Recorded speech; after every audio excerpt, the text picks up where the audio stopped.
뉴욕에서 있었던 일인데 한 사진 커트를 하나 보고 말씀을 오늘 살펴보기를 원합니다. 사진이 최근에 나온 사진인데 이제 애나 소로킨이라고 하는 이제 20대 자매인데 지금 뭐 미국 전역뿐만 아니라 세계에서 많은 화제를 모으고 있는 자매죠. 다음 사진도 한번. 범죄자인데 그 무슨 죄를 지었는가?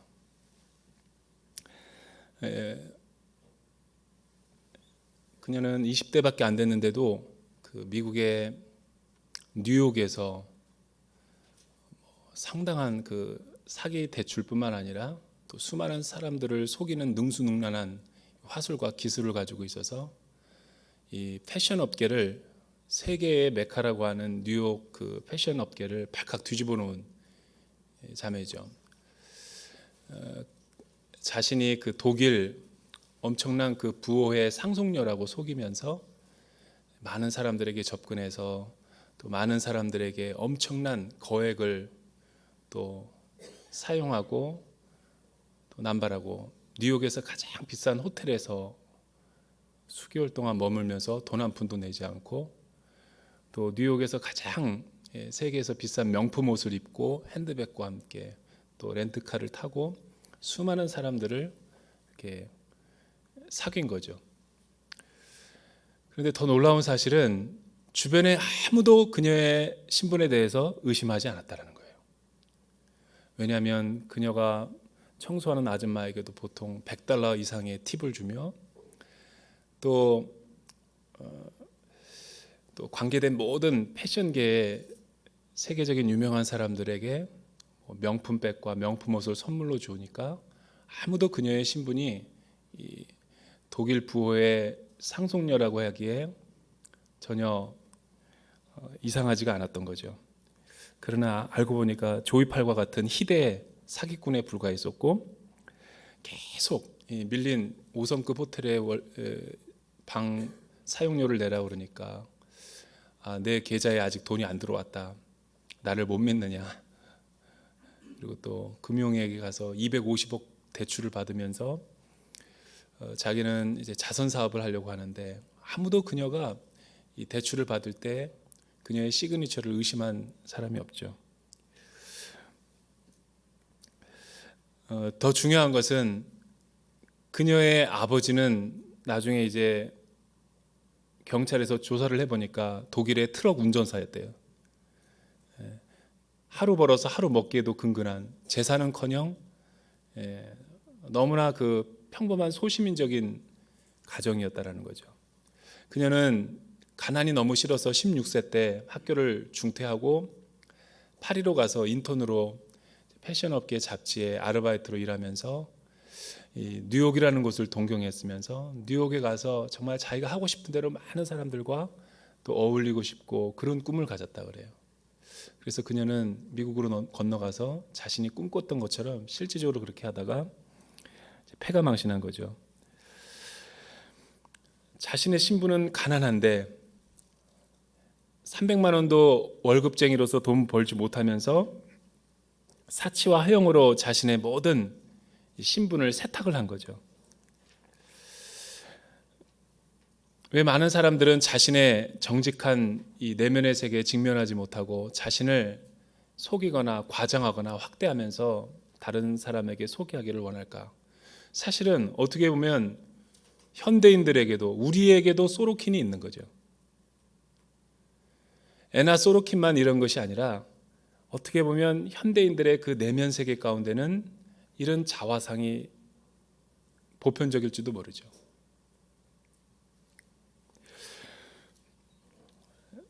곧 입금되니까 내 통장에 조금만 수십억을 입금해 달라. 곧 준다. 아무도 모르게 그냥 그 돈을 잠깐 빌려주는, 은행에서도. 나중에 알고 보니까 사기꾼인 거죠. 여러분, 한때 멋있던 사람이었고 한때 인기를 누렸던 사람인데도 왜 한순간에 범죄자로 몰락하게 될까? 사기꾼으로 떨어져 버리게 될까? 그것은 우리 사회를 들여다보면 우리 사회 또한 이런 출세지향적이고 성공지향적인 물질주의적인 가치관이 우리 안에 가득 차 있다라는 또 다른 반증이기도 하죠. 2010년에 SBS 스페셜로 방영된 나는 한국인이다 출세 만세라는 4부작에 걸친 그 4부작에 보면 재미있는 실험을 하죠. 광화문 한복판에서 서울역에 있는 노숙자 한 사람을 데려다가 세면을 하고 또 목욕을 시킨 다음에 이 두 가지 실험을 한 거예요. 한 사람인데 두 가지 모습을 가지고 우리 사회에 들어갔을 때 사회에서 나를 받아주는 분위기와 또 현상들을 테스트한 거죠. 사람은 한 사람이 역할을 했어요. 노숙인이었을 때 모습으로 커피숍에 들어가고 식당에 들어갔을 때 문전박대를 당했다 그래요. 또 평범한 옷을 입고 갔는데도 위아래를 훑어보더니 무시하고 선입견과 편견을 가지고 대했다 그러죠. 이번에는 거꾸로 목욕 재개를 하고 면도도 하고 깔끔하게 이발도 하고 삼성급 스타의 관복을 입혀서 장성 옷을 입혀서 광화문 한복판을 활보하게 했대요. 산책 나온 것처럼. 그때 우리나라 사람들의 반응이 어땠느냐. 구름대처럼 몰려온 것은 아니지만 일부 사람들이 사진 찍자고 셀카로 해가지고 자신이랑 같이 사진을 찍기도 하고 또 아무 말도 안 했는데 그냥 활보하는 것뿐인데 많은 사람들이 와가지고 어떻게 이 높은 사회적인 위치 가운데 올라가게 됐냐는 등 어디에 사시는지 하는 등 더군다나 이 사람이 타고 온 차는 유명한 차였죠. 그 차 안에서 내리는 그 모습을 보고 많은 사람들이 감탄을 하고 부러워한 거죠. 그래서 그 스페셜 TV는 그렇게 결론을 내려요. 이래서 한국 사람들이 출세하는 거다.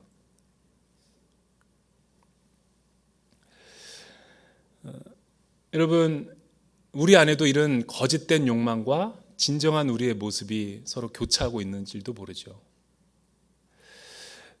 교회 안에서 이 구원받고 난 사람임에도 불구하고 새로운 피조물로 거듭나고 새로운 창조된 모습으로 살아가는데도 불구하고 우리 안에는 옛사람과 또 새로운 피조물로서 거듭난 이 새 사람이 정체성의 혼란을 경험하고 있는지도 모르죠.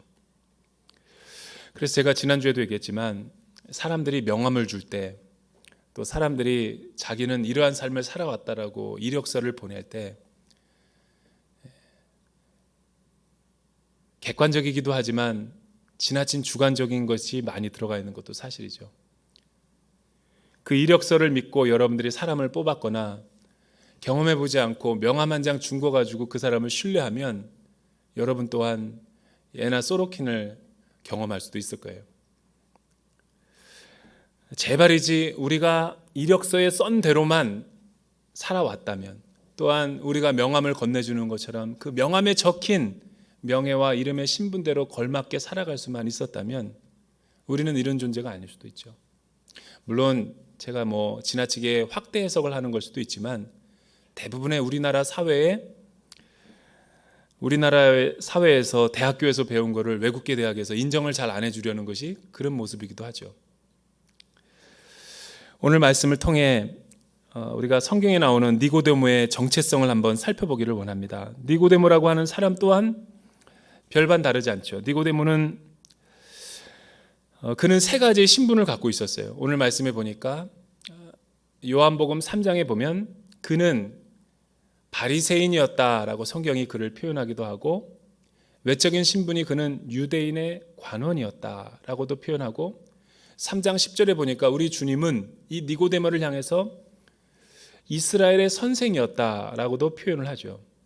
이 세 개의 신분이 무엇을 의미하는가 한번 하나하나씩 살펴보기를 원합니다. 먼저 바리새인으로서의 니고데모의 모습이죠. 현대인들은 하나님을 떠나게 되면서 하나님을 잃어버리게 되면서 하나님과의 관계성이 깨어지면서 사람들은 자신의 참된 모습을 잃어버리게 됐죠. 그리고 하나님의 창조하신 원래의 우리의 정체성 대신에 세상 사람들이 추구하는 가치들, 세상 사람들이 추구하는 그 권력과 또 명예와 사치와 허영으로 자신의 외적인 신분을 감추려고 하는 것이죠.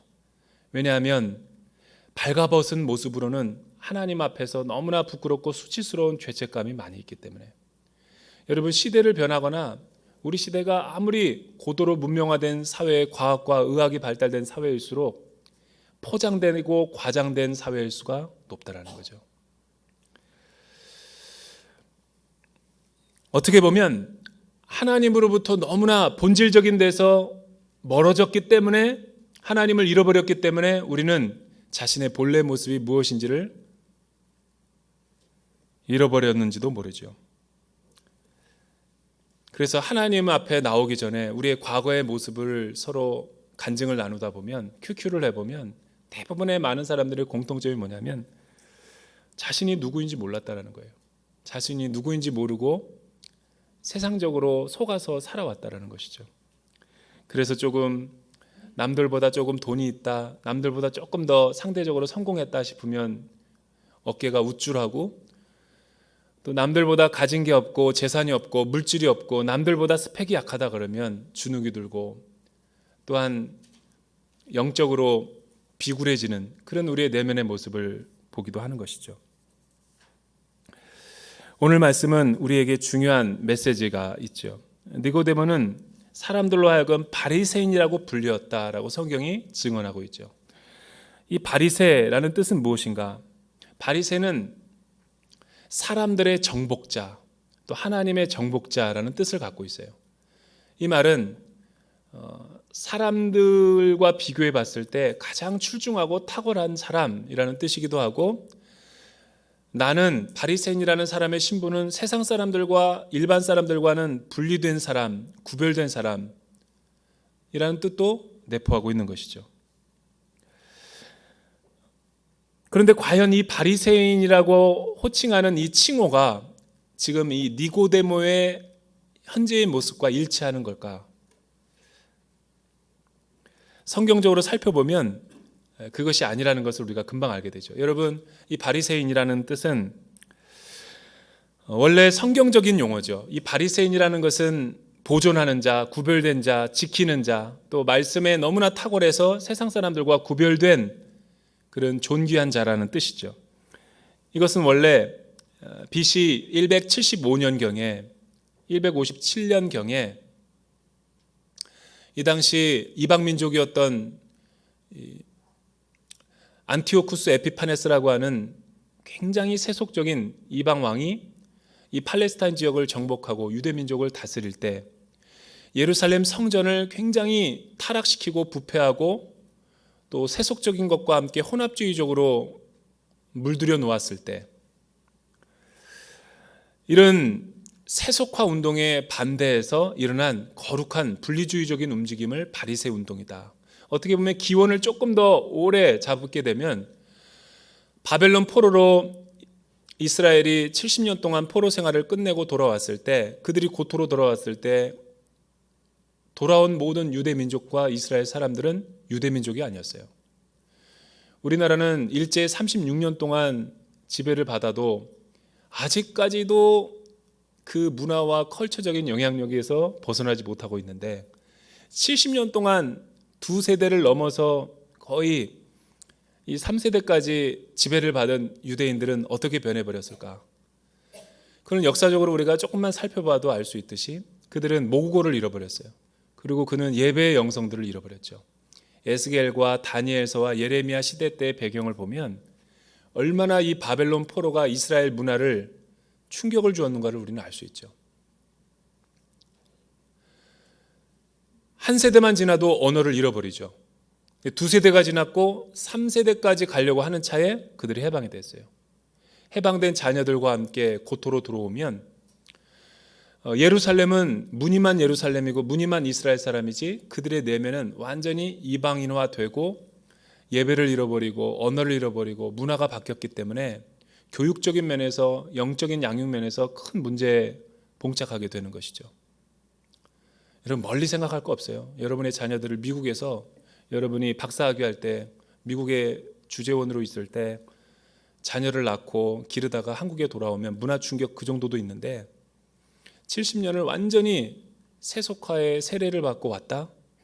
그러면 그거는 신앙 교육은커녕 사실은 진정한 유대인이라고 볼 수 없는 거죠. 부모 세대는 유대이지만 교육의 신앙의 단절이 왔을 것이 틀림없어요. 그래서 이 부모들은 돌아오면서 학개와 에스라와 느헤미야와 또 스가랴 많은 민족의 지도자들이 모여가지고 한 일이 무엇이었냐면 예루살렘 성벽만 다시 쌓고 재건한다고 해서 이스라엘이 회복되는 것이 아니죠. 이 세속화되어 버리고 잃어버린 히브리어 모국어를 회복하는 것이 중요한 것이고 언어의 교육이 절실해졌던 거죠. 특히 히브리 성경만으로 기록된 이 성경이 바벨론 헬라 문화를 지배하고 있었던 이방 민족 가운데서 70년 동안 세속화되었기 때문에 자녀들은 히브리어를 다 잃어버렸어요. 자녀들은 이 그릭 스피킹이에요. 헬라어를 말할 줄 아는 사람들이었어요. 그래서 히브리 학자들이 70명이 모여가지고 성경을 번역을 하게 되죠. 이거에 대한 찬반 양론이 많았지만 역사의 흐름은 번역이 된 걸로 귀결되고 있어요. 저와 여러분이 읽은 이 성경은 70인역의 66권을 번역한 내용이지 히브리어를 번역한 게 아니에요. 근데 가장 권위 있는 책이 시간이 흐르면서 70인역이 돼버렸죠. 70인역을 셉투에이전트 이라고 부르는 전문 용어로 부르는데 헬레니즘이라고도 할 수 있죠. 근데 이 헬레니즘을 히브리인들은 헬라이제이션이라고 그래요. 지옥화돼 버렸다고.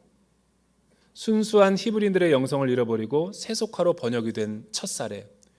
그러나 대세를 거스를 수가 없었기 때문에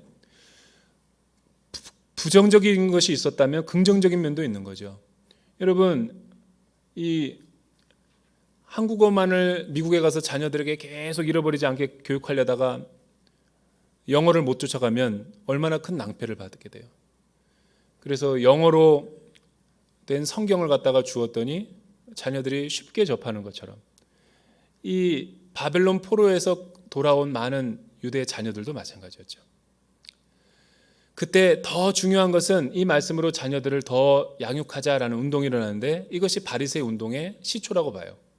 근데 궁극적으로는 BC 175년에서 157년 사이에 일어난 이 안티오쿠스 에피파네스가 예루살렘 성전을 완전히 타락시킬 때 거룩하게 일어났던 운동이 바리새 운동이죠. 그것이 예수님 때까지 지속이 됐던 거예요. 그래서 이 바리새인들의 특징은 뭐냐면 이 문자주의적인 해석을 중요시 여겨요. 역동적인 해석이나 의역을 싫어하는 거죠. 그래서 예수님과 바리새인들이 자꾸만 부딪히는 이유가 뭐냐면 예수님은 올바른 진정한 성경의 뜻을 해석해 주려고 하는데 바리새인들은 자꾸만 이 문자주의적으로 해석해서 부딪히는 거죠. 하나님의 이 성경 말씀의 1.1핵이 땅에 떨어지지 않게 하기 위해서 처음에 좋은 의도로 시작한 운동이었어요. 세속화를 방지하고 자녀들을 교육하고.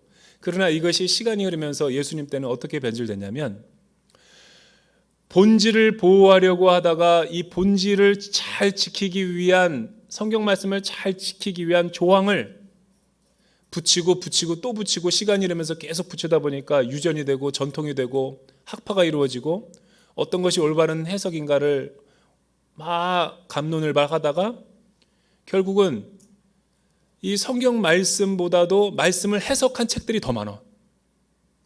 612개의 구전법과 또 성문법 같은 것들을 성경을 잘 지키기 위한 해석이 바로 미시나와 탈무드죠. 할라카 운동이죠. 이런 모든 것들을 예수님 오셨는데도 불구하고 그렇게 해석을 하는 거예요. 성지순례 갈 기회가 있다면 지금도 히브리 대학, 세계적인 히브리 대학의 안에 가면 거기도 회당이 있어요. 회당을 가보면 이 모세오경뿐만 아니라 구약 성경이 딱 큰 게 펼쳐져 있어요. 국회처럼 거대한 도서관처럼. 그리고 그 벽장 둘레에는 상당한 책들이 가득 차 있어요. 그게 뭐냐고 물어봤더니 이 말씀을 잘 지키기 위한 신학적인 해석서라는 거예요. 랍비들이 주석을 한 책. 바로 그거죠. 성경을 잘 지키려고 해석하던 이 바리새 운동이 세월이 지나면서 본질적인 것보다 비본질적인 것을 더 중요시하게 되면서부터 말씀에서 멀어진 거죠. 그리고 어떤 것이 정확한 해석이냐 아니냐를 더 싸우면서 분파가 갈라진 거예요. 사두개인들이나 바리새인들이나. 그러면서 예수님과 만나고 대화를 하면서도 예수님께서 말씀이신 것도 깨닫지도 못하면서 예수님께 따지는 거죠. 율법을 훼손했다. 하나님의 말씀을 어겼다. 이것은 마치 이런 것과 똑같아요.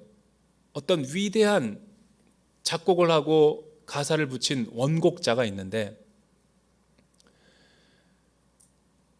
곡을 나눠줬더니 어떤 가수가 와가지고 이 원곡을 부른 사람과 원곡을 작사 작곡한 사람에게 그렇게 야단치는 것과 똑같은 거죠. 그거 그렇게 부르는 게 아니라고. 우리가 이렇게 신앙적으로 살아갈 때가 참 많은 거죠. 말씀이 육신이 되어 이 땅 가운데 오셨고 창조를 하실 때도 말씀을 로고스로 계셨던 우리 주님께서 이 땅에 겸손의 왕으로 오셨는데도 불구하고 또 예수님께서 산상순을 직접 해석해 주는데도 불구하고 저자직강을 하는데도 예수님을 야단치는 바리새인들의 모습. 그래서 예수님은 바리새인들을 아주 진노하셨죠. 한 번도 그들에게 화 있을진저라고 어떤 사람에게도 말한 적이 없는데 화 있을진저라는 말을 7번이나 반복하면서 그들을 표현하기를 회칠한 무덤과 같다. 겉은 하얀데 이 속은 시체 썩는 냄새로 부패한 것처럼 음욕과 도적과 살인과 간음과 모든 부패한 내면의 죄성을 다 갖고 있다라고 심판하셨던 거죠. 바리새인들의 문제가 무엇이었습니까? 시작은 좋았죠. 그러나 시간이 지나면서 하나님과의 관계성이 하나님의 말씀을 곡해하고 하나님의 말씀에 대해서 열려있지 않고 문자적으로 해석하려고 하고 하나님의 말씀보다도 더 해석을 중요시 여기는 오류에 빠진 거죠. 이게 지성인들의 문제인 거예요. 하나님의 말씀을 하나님의 말씀으로 받아들이지 않고 가감하는 걸 좋아하는 거죠.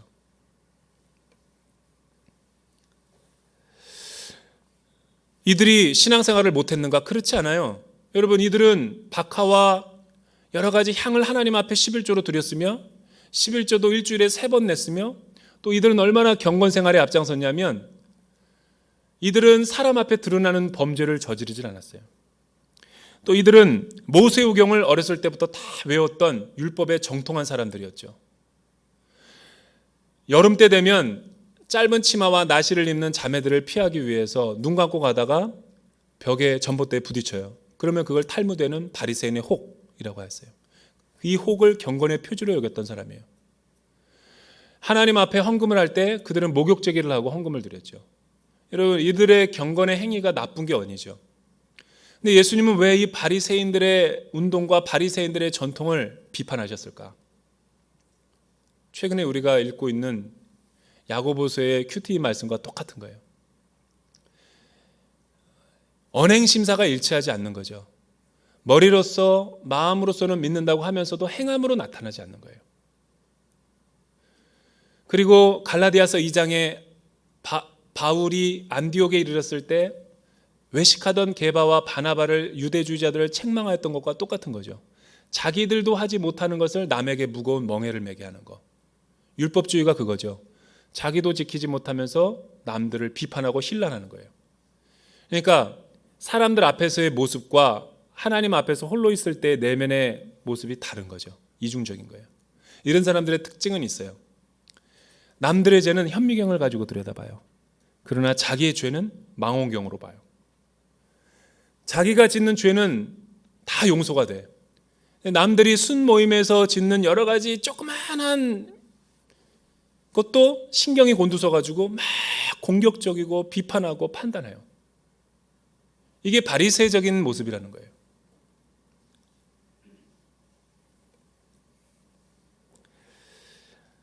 하나님의 말씀을, 하나님이 성취한 것을 하나님이 하나님 되심을 믿기보다 이 믿음을 드러내기 위한 자신의 의로운 행위와 공로와 선행을 더 우위에 두는 거죠. 공로주의 사상이라고 그래요. 이런 사람들의 특징은 모든 모임에 안 빠진다라는 거예요. 모든 모임에 안 빠져요. 이 완벽주의적인 모습으로 가게 되죠. 그러나 그 내면에 들여다보면 세상 사람들이 죄 짓는 것과 갈등과 고뇌와 번민이 이 안에 다 있는 거죠. 우리 주님이 말씀하신 거예요. 이들의 문제를. 사람을 더럽게 하는 것은 속에서 겉으로 나오는 것이 더럽게 하는 게 아니다.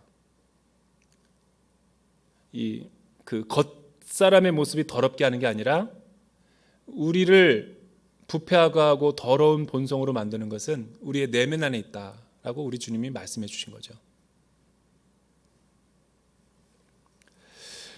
그런데 바리새인 니고데모다라고 그랬죠. 자신의 신분을 가장 앞세우는 거 보니까 바리새인의 모습으로 멤버십으로서 부족함이 없었던 것 같아요. 우리도 우리의 신앙적인 이력에 뭐를 내세울 수 있는 게 다 있었겠죠. 그런 걸 조심해야 돼요. 자신이 가장 잘한다라는 것을 조심하지 않으면 신앙의 함정에 빠질 수가 있는 거죠. 대부분의 사람들이 걸려 넘어지는 것은 전공 때문에 넘어지는 거예요. 두 번째, 이 니고데모는 어떤 사람이었는가? 오늘 말씀해 보니까 유대인의 관원이었다라고 표현하죠. 관원. 이 관원이란 말을 우리가 성경적으로 좀 주의할 필요가 있는데, 여러분, 이 관원이라는 것은 보통 칭호가 아니에요. 영국식으로 말하면 엘리자베스 여왕이 이 기사 자귀를 주는 것과 똑같은 거예요. 아주 그 분야에 타의 추종을 불허하는 사회와 나라와 국가에 공헌을 한 사람에게 주는 명의가 자귀죠. 자귀, 써라는 경. 그런데 굉장히 희소한 거였는데 그때 송솔나무 집사님이 간증하실 때 나왔나? 지금은 너무나 해퍼지겠어요. 축구 선수로서 베컴도 받았고 비틀즈도 받았고 뭐 누가 조금만 더 잘하면 이 다 자기를 줘버리니까 라이언 킹 작사 작곡했던 엘튼 존도 이 자귀를 받았고 기사를 받았고, 그러니까 너무 흔해진 거예요. 희소 가치가 없어진 거죠. 그런데 이스라엘에서의 이 써와 자귀와 이 기사라는 호칭이 바로 관원이랐던 거예요. 관원. 이 관원은 오늘날 우리나라로 말하면 국회에 비유되지만 국회보다도 훨씬 더 존경과 신의와 명망이 높은 영예로운 직위가 관원이죠. 그래서 이스라엘 안에서 아무나 들어갈 수도 없고 기준이 굉장히 까다로워요. 열 몇 가지의 기준이 있는데 71명으로 구성되어 있는 최고 의결기관인 거예요. 정치, 종교, 사회, 문화의 모든 영역에서 가문과 또 여러 가지 학위뿐만이 아니라 재력까지도 다 있어야 되고, 부자라고 해서 받는 게 아니라 많은 사람들의 동의가 찬성이 있어야지만 딸 수 있는 직위죠. 이게 관위예요. 관원. 이 관원을 얼마나 이스라엘 사람들이, 예수님 당시의 사람들이 영향력 있게 봤냐면 71명 안에 들어온 사람들이라면 어디서나 그 사람이 랍비라는 호칭을 받을 수도 있어요. 성경을 그 사람이 이 해석은 이렇다라고 이야기하면 그것이 법이 될 정도예요. 그리고 이스라엘 사람들이 재판상에 갈등이 있었어요. 사법기관이 있었는데도 사법기관에서 판단을 내려줬는데 신의를 믿지 못하겠다. 71명 가운데 한 사람이 해석을 해주고 이렇게 해석한다 그러면 그게 법이 될 정도였어요. 그러니까 우리가 아는 문화 정도가 아니라 유대인의 관원이라는 것은 이스라엘 사람들에게 최고의 영예 중에 영예요, 명예 중에 명예가 관원이라는 호칭이었어요. 이 관원이라는 호칭을 세컨드에다 놓은 거 보니까 얼마나 더 이 사람이 바리새에 더 무게를 두었던 인물인지를 우리가 알 수 있는 거죠.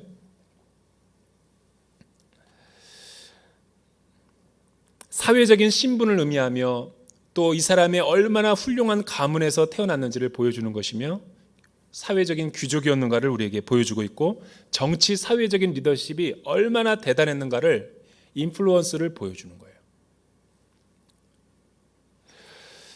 또한 그는 백성들로부터 많은 존경과 인기와 사랑을 한 몸에 받았다라는 거죠. 그러니까 사내들인 공회원이 된다 그러면 많은 사람들에게 리스펙트를 받는 거예요.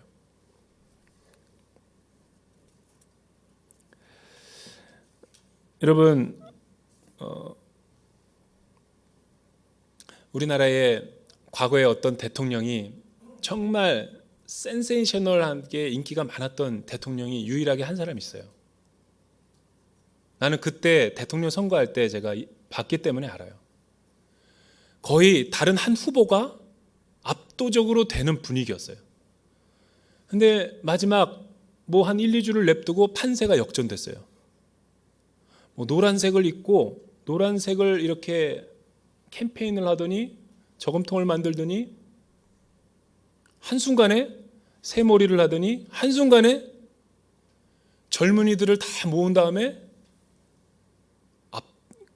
승리를 해서 우리나라를 충격에 빠뜨렸죠.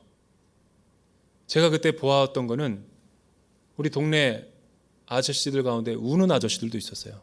나라 망했다고. 자식들과 가족 안에서 얼마나 세대 간의 갈등이 정치적인 색깔로 드러났는지. 자녀들은 다 노란색이야. 근데 부모들은 다, 그래서 가정 안에 싸우는 가정들도 되게 많았어요. 교회 안에도 많았어요. 담임 목사님은 여당이고 젊은 부목사님들은 다 노란색이었어요. 그러니까 이게 그때부터 계층화, 이게 색깔 운동이 되게 공공연하게 드러나기 시작했던 걸로 내가 기억을 해요. 그래서 정말 전 세계가 이 서민 대통령이 됐을 때 그 집중과 이목과 센세이션은 손흥민은 저리 가라 했어요. 그때 내가 보기에는. 내가 그때 분위기를 느낌으로는 그래요. 굉장한 태풍이었어요. 그리고 얼마나 많은 그분이 하는 것마다 혁신이었어요. 그런데 문제는 그런 리스펙트와 그런 인기와 그런 트렌드가 영원하자라는 거죠. 나는 그분의 마지막을 외국에서 지켜봤어요. 장례식과. 그분이 마지막에 자살을 할 때 써놓은 글이 제 마음에 굉장히 오랫동안 기억이 남았어요. 저를 지지해준 많은 국민 여러분, 여러분은 이제 저를 버리셔야 될 때입니다. 그게 마지막 글이었어요. 그리고 홈페이지를 셧다운했어요. 그리고 극단적인 선택을 하셨죠. 그 말이 뭐를 의미할까? 여러분, 인기가 한때 최고고 많은 사람들에게 주목을 받고 많은 사람들에게 존경과 신망을 받아도 그게 우리의 모습이면 얼마나 좋겠어요. 근데 우리의 속사람과 우리의 영혼과 우리의 내면은 언행심사가 일치하지 않을 때가 참 많아요. 최근에도 얼마나 존경받는 야당 인사가 자살을 했습니까? 저는 그분의 그 써놓은 책과 그분의 글들을 보면 너무나 아름다워요. 너무나 아름다워요. 정말 투명하고 정직한 줄 알았어요. 그런데 충동적으로 극단적인 선택을 하는 글을 보면서 참 놀랬죠. 항상 가난한 사람들의 편이었고 항상 겸손했고 항상 모든 사람들에게 그 사람만은 그러지 않겠지라는 신뢰를 줬는데 끝나버리는 것은 허무하게 끝나버리는 거예요. 이런 게 우리에게 무엇을 의미합니까? 여러분, 사람은 변하지 않아요. 변하는 것 같지만 겉은 변하지만 속은 안 변한다는 거죠. 예수님이 겉사람보다도 우리의 내면과 영혼의 상태를 주목해서 보신 이유도 바로 이런 거예요. 3장 10절에 보면 또 다른 호칭이 나오죠. 그의 이력서와 비즈니스 카드에 이스라엘의 선생으로서 너는 이것도 모르느냐라고 우리 주님이 니고데모에게 별칭을 하나 주셨어요. 여러분, 이스라엘의 선생이라는 호칭을 우리 주님께서 주셨으니까 얼마나 영예로운 거예요. 이스라엘의 선생이라는 관용어구는 모든 걸 안다라는 거죠. 모든 사람의 선생이 될 만큼 자격이 충분하고 신망이 있고 지성인이었다라는 거예요. 그러나 지성인들의 약점이 무엇입니까? 지성인들만큼 자기중심적인 사람이 어디 있어요? 지성인들일수록 많이 공부한 사람일수록 많이 할 것 같지만 폭이 좁아져요. 재미있는 얘기 할까요? 제가 예전에 논리학이라는 책을 읽어봤는데 흥미로운 기사 하나가 봤어요. 기원전 유명한 세계적인 철학자 아리스토텔레스가 철학자에 불과한 그가 과학에 대해서 의학에 대해서 뭘 안다고, 그가 워낙 지성적인 영향력을 지금까지 미치고 있기 때문에 그가 말의 이빨이 21개다 그렇게 그냥 말을 했어요. 어느 책에서. 근데 1900년 동안 아무도 말의 이빨이 21개라는 것을 부정한 사람이 없었대요. 나중에 누가 봐가지고 말의 숫자 이빨이 몇 개인가 봤더니 아니로 판명됐죠. 1900년 동안 아리스토텔레스가 말했기 때문에 확고부동한 진리였어요. 스티븐 호킹 박사가 블랙홀이 있고 신은 존재하지 않을지 모른다, 그리고 웨스터민스터 성당에 뉴턴과 함께 묻혔을 때 많은 사람들이 그를 경이롭고 그의 장례식에 다 참여했죠. 놀라운 사실은 그가 말한 것을 다 신뢰한다라는 거예요. 이게 그가 신이 창조했는지 안 했는지도 보지도 않고 그가 정확하게 사실인지도 아닌지도 모르는데 우리는 이게 지성인의 함정이라는 거예요. 약간의 권위만 부여해주면 그 사람의 권위를 맹종하고 맹신하는 것이 우리의 함정이라는 거예요. 근데 우리 주님은 이스라엘의 선생이었던 니고데모에게 일침을 가하죠. 그가 정말 선생인지 아닌지를. 그러나 그가 밤에 찾아온 이유가 무엇이었을까요? 왜냐하면 겉사람과 내면의 속사람이 자신의 삶을 보니까 일치하지 않는 번뇌와 고뇌가 있거든요. 이게 무엇인가? 그는 영적인 호기심이 있었고 궁금했던 거예요. 낮에는 찾아올 수 없으니까 사람들의 이목을 피해서 밤에 찾아온 거죠. 이 니고데모의 고뇌, 우리는 주님이 하나님의 아들이시고 랍비인 줄 다 압니다 라고 말했을 때 우리 주님이 그렇게 말을 했죠. 너가 말하고 있는 것은 진실이 아니다. 너가 정말 궁금해하고 알고 싶어하는 것은 이 영적인 세계다. 그래서 우리 주님이 유명한 저 중생과 회심과 거듭남에 대한 진리의 말씀을 하죠. 사람이 물과 성령으로 거듭나지 아니하면 하나님의 나라를 볼 수도 없고 들어갈 수도 없다. 다른 말로 하면 구원을 받을 수도 없다라는 거예요. 그러니까 이 니고데모가 그 말을 듣자 당황하면서 우리 주님에게 다시 여쭤봤죠. 사람이 태어났는데 어떻게 다시 엄마 뱃속으로 들어갈 수 있습니까? 이 문장을 보면 이런 말이랑 똑같아요. 말이 어떻게 천문학을 이해할 수 있겠습니까? 여러분, 속사람이 거듭나지 않는 사람은 영적인 세계에 대해서 무지하다는 걸 보여주는 거죠.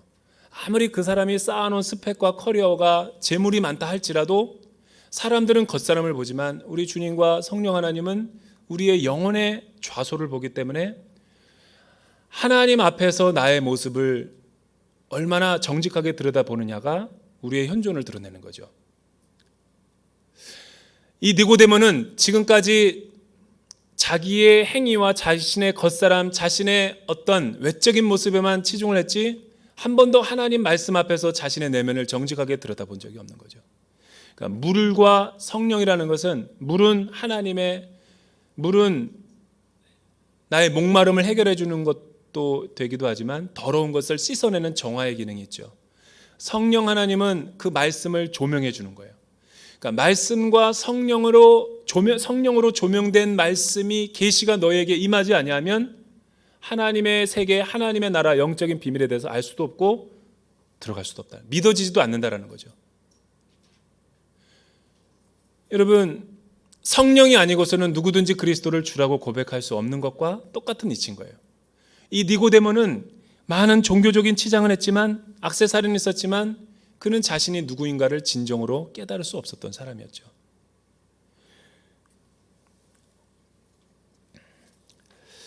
니고데모는 진정한 니고데모의 모습이 무엇이었을까요?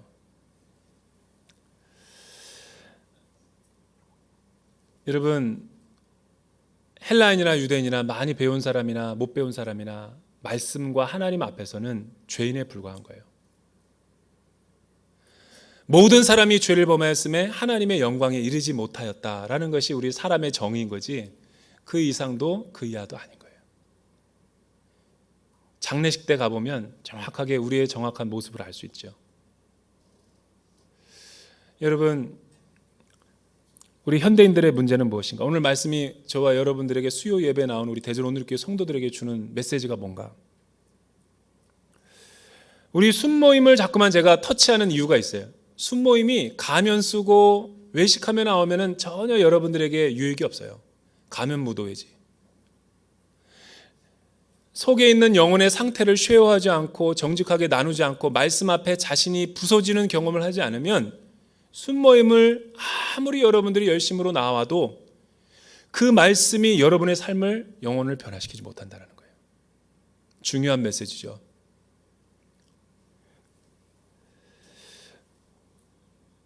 그냥 인간적인 교제와 먹고 마시고 서로 친한 사이라는 것을 확인할 뿐 우리의 삶을 변화시킬 수 없는, 우리의 영혼을 흔들어 놓을 수 없는 형식적인 모임에 불과하다는 거예요. 그러나 여러분, 우리가 주님을 처음 만났을 때 우리의 영혼의 상태는 어땠습니까? 성령에 취하고 영혼이 두렵고 떨림이 있었고 그 말씀에 너무나 강력한 터치에 다메섹 도상에서 꼬꾸라졌던 바울처럼 영적인 회심과 중생과 거듭남을 체험했죠.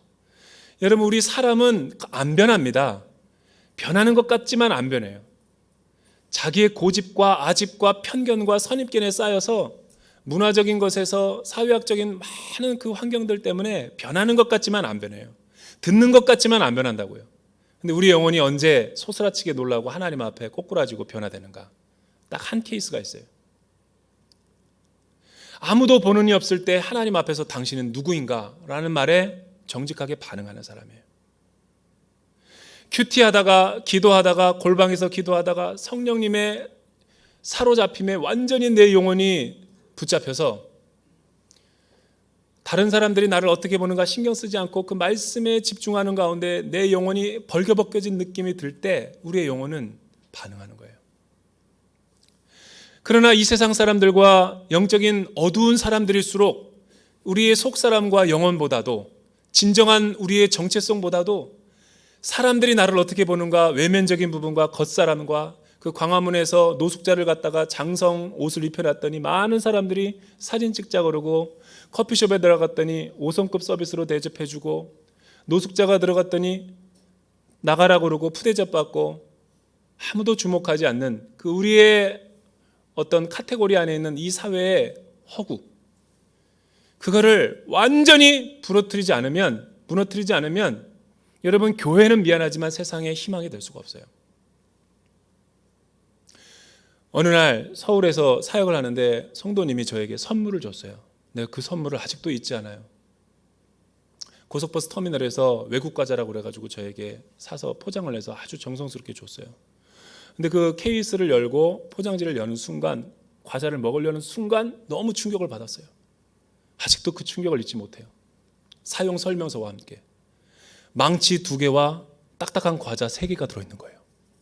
그 유명한 유럽에서 나온 슈니발렌 과자, 콘크리트처럼 딱딱한 과자, 야자수나매처럼 망치 2개 있어. 겉으로는 초콜릿이 발려져 있어. 사용 설명서에 이 망치를 가지고 과자를 깨시오. 그래서 하라는 대로 망치를 가지고 깼어요. 안 깨져가지고 2개를 계속 쳤더니 다 부서졌어요. 그걸 먹으래요. 그게 과자예요. 슈니발렌. 먹으니까 맛있더라고요. 은혜 받았잖아요. 과자 먹다가. 이거구나. 여러분, 하나님 앞에 나올 때, 순모임 할 때, 예배 나올 때, 큐티 할 때, 영적인 삶을 살아갈 때 이렇게 자아가 부서지는 경험을 해야 돼요. 그렇지 않으면 갑각류 크리스천이 돼요. 껍데기 속에, 딱딱한 껍질 속에 든 속살처럼 방어 기제로 자꾸만 두고 가면 쓰고 신앙생활 하는 거죠. 실패했으면서도 연약한 부분도 있으면서도 다 좋은 것만 나누는 거예요. 남들에게 뭔가 보여주고 싶어서. 그 애나 소니캔인 거예요. 우리 안에도 그런 모습이 있는 거예요. 사치와 허영으로 사람들이 나를 보여주는 모습에는 다 멋있게 보이고 치장하고 속은 영혼에 줌들인 사람처럼 있는 것처럼. 미안하지만 목사의 타이틀, 선교사의 타이틀, 임직자의 타이틀이 우리를 그렇게 만드는 게 아니에요. 어떻게 보면 목사일수록 껍데기를 벗지 않으면 더 위선에 속을 수 있게 좋은 사람이죠. 나는 우리 대전 온누리교회가 잃어버린 우리의 자아를 찾고 공동체를 회복하기를 주님의 이름으로 축복합니다. 주신 말씀을 가지고 한번 기도하기를 원합니다. 자리에서 한번 다 일어나면서 같이 한번 찬양하도록 하죠. 이 시간에 우리가 한번